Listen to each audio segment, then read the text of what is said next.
कोणीही आपला आधार बनलं नाही तरीही चालेल, पण आपण मात्र सर्वांना आधार द्यायचा. नमस्कार मंडळी, मी सायली, तुमची जवळची मैत्रीण. तुम्हाला माहिती आहे का, आयुष्य जगताना ना मजा यायला पाहिजे. खूप अडचणी आहेत, अगदी प्रत्येकालाच आहेत. खूप कमतरता प्रत्येकामध्ये आहेत. प्रत्येकाचीच नाती काही सुटलेली आहेत, तुटलेली आहेत. खूप माणसं सोडून गेलेली आहेत. मनासारख्या गोष्टी बऱ्याचदा घडत नाहीत. खूप गोष्टींकडे दुर्लक्ष करावं लागतंय. लोन आहे, कामांचा लोड वाढतोय, आर्थिक परिस्थिती काही वेळेला बिकट असते. बऱ्याचशा ज्या अडचणी आहेत त्या प्रत्येकालाच आहेत, मलाही आहेत.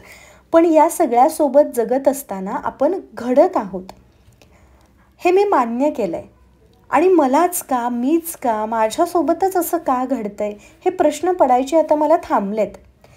गोष्टी मान्य केल्या ना की खूप प्रश्नांची उत्तरं आपोआपच आपल्याला मिळतात किंवा त्रास आपले कमी होतात.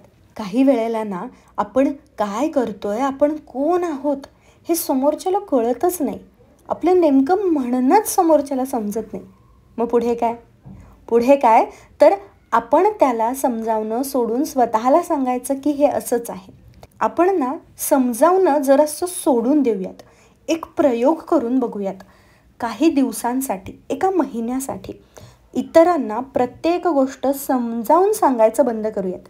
मी हे असं केलं कारण, मी हे असं म्हणाले कारण, मी असं हे करत आहे कारण. हे सगळं आपण त्यांना जी कारणं समजावून सांगतोय ना, ती कारणं समजावून सांगायचं सोडून देऊयात. आणि सगळी कर्तव्य पूर्ण करून आपल्या स्वतःजवळ येऊन रमूया. समोरच्याला एक्सप्लेनेशन द्यायचं थांबवलं की गोष्टी लांबत नाहीत. आपण त्यांना एक गोष्ट सांगतो आणि ते त्याच्यावरती आपल्याला 10 प्रश्न विचारतात. त्यामुळे तिथे आपला खूप वेळ वाया जातो, आपली खूप ताकद वाया जाते आणि त्या संभाषणामध्ये होणारा जो त्रास आहे ना तो भयानक असतो. त्याच्यामुळे आपण पुढं काहीच करू शकत नाही. ओके, तुम्ही असं म्हणताय ना, बरं, हो असंच आहे, असं त्यांना मान्य करूयात. असं त्यांना सांगूयात की हो तुमच्यासारखंच आहे, पण मला ते काही करणं पॉसिबल नाही आहे, इतकंच. आणि मग तिथून निघून जाऊयात, आपल्या कामाला लागूयात. बऱ्याचदा ना समोरचा व्यक्ती एका वेगळ्याच परिस्थितीमधून आलेला असतो. त्याचा दृष्टिकोन हा वेगळाच असतो. त्यामुळे आपण त्याला कितीही समजावून सांगण्याचा प्रयत्न केला तरी त्याला नाही समजणार आहे. आणि हे आपण आता मान्य करूयात. आपल्याला कोणाला काहीच सांगायचं नाही आहे. आपल्याला फक्त आपलं आयुष्य आनंदी करण्यासाठी काय काय करावं लागेल ते सगळं करायचं आहे. आपल्याला फक्त स्वतःला घडवायचं आहे. त्यांनी तसं केलं तर मला छान वाटेल, त्यांनी माझं ऐकून घेतलं, त्यांना कसं मी समजून घेते तसं त्यांनी मला समजून घेतलं तर माझं आयुष्य आनंदी होईल. हे असं होणार नाही, कधीही हे होणार नाही. जेव्हा आपण समोरच्या व्यक्तीला समजावणं थांबवतो ना, त्यानंतर खरा खेळ चालू होतो. काही वेळेला न बोलता स्वतःसाठी स्टँड घ्यावा लागतो आणि काही वेळेला बोलावं लागतं. आरडाओरडा न करता हे असं आहे हे समोरच्याला सांगता आलं पाहिजे. त्याच्यावर तुम्ही सांगायचं नाही की मी हे का केलं, हे कशासाठी झालं. एखादी गोष्ट चुकीची आपल्या आजूबाजूला घडतीये हे जेव्हा आपल्याला दिसतं त्यावेळेला हे मला आवडलेलं नाही, इतकंच. मला का आवडलं नाही, मी तुमच्यासाठी इतकं केलं, मग तुम्हीही माझ्यासाठी हे केलं पाहिजे. या ज्या अपेक्षा आहेत ना आपल्या, या थांबवूयात. अगदी कोणतंही काम असेल, कोणतीही गोष्ट असेल, त्याचं एक्सप्लेनेशन समोरच्याला देणं थांबवूयात. बऱ्याचदा आपण चिडतो म्हणून आपल्यावरती ब्लेम केला जातो की तुम्ही सारखी चिडचिडच करता. मग त्यावेळेला पुन्हा आपण काय करतो की मी का चिडचिड केली, तुम्ही असं वागलात म्हणून मी असं म्हणाले, तुम्ही हे म्हणाला नसता तर मी हे असं म्हणालेच नसते, माझी चिडचिड झालीच नसती. हे सांगतो, यालाच म्हणायचं एक्सप्लेनेशन देणे.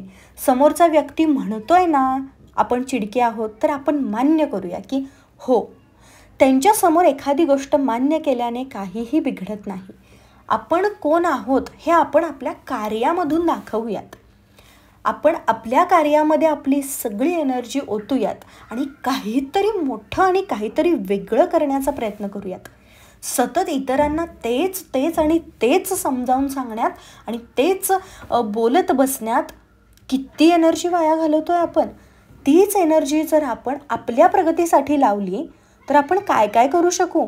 मुळात आपण कोण आहोत हेच आपल्याला कळत नाही, कारण आपण कोण आहोत हे शोधण्यासाठी आपली एनर्जीच लावत नाही. आपण इतरांना समजावून सांगण्यातच आपला सगळा वेळ वाया घालवतो. बऱ्याचदा असे प्रश्न विचारले जातात की तू काय करतेस दिवसभर, तुला काय काम असतं, अरे तुम्ही तर दोघेच जण आहात, अरे तुम्ही तर तिघेच जण आहात, मग काय काम असतं?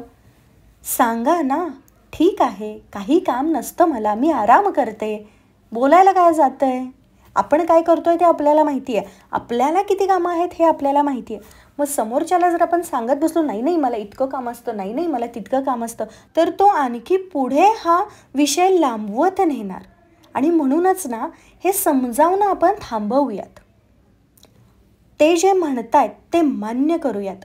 मान्य केल्याने काही बिघडत नाही. हो, मला काही काम नसतं हे मान्य करूयात. हो, मी जरासं चिडतेच नाही का, असं म्हणूयात आणि आपण आपल्या कामाला लागूयात. जेव्हा आपण आपल्या कामामध्ये रुळू, आपण स्वतः आनंदी होऊ, आपण जेव्हा इतरांचा आधार बनू, त्यावेळेला आपण कोण आहोत हे आपोआपच इतरांना कळायला लागेल.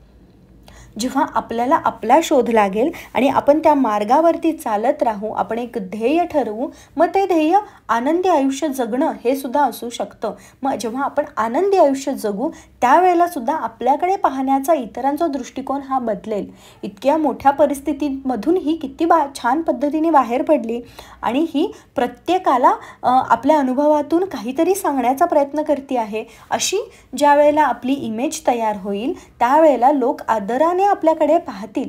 मग तो आदर जर निर्माण करून घ्यायचा असेल स्वतःबद्दल, तर आधी आपल्याला त्यांचे निरर्थक जे प्रश्न आहेत त्यांना उत्तर देणं, त्या प्रश्नांवरती एक्सप्लेनेशन देणं थांबवावं लागेल. समोरच्याला सतत समजावून सांगणे थांबवा आणि स्वतःची प्रगती साधण्यामध्ये, स्वतःला घडवण्यामध्ये, स्वतःच्या विचारांवर काम करण्यामध्ये इतके गुंग व्हा की कोण काय म्हणतंय आणि कोण मला काय प्रश्न करतंय याचा तुम्हाला विसर पडेल आणि तो विसर पडल्यावरच तुमची प्रगती होईल.